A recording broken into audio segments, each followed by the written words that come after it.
Scan now. Meet Sovi, your new AI study buddy. Find the kinetic energy change for block 1 by tracking the system's energy flow. Let's solve this physics problem quickly.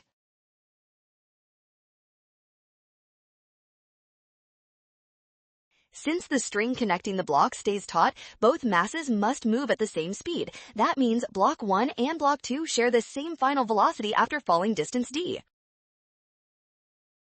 The system starts from rest, so total kinetic energy change equals block 2's potential energy loss. Calculate this loss as mass 2 times gravity times distance.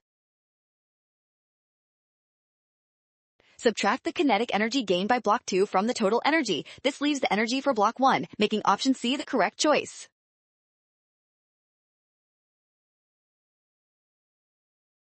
Well done! Scan the code to learn with Sovi. Watch signs carefully and trust given variables to find the right energy balance.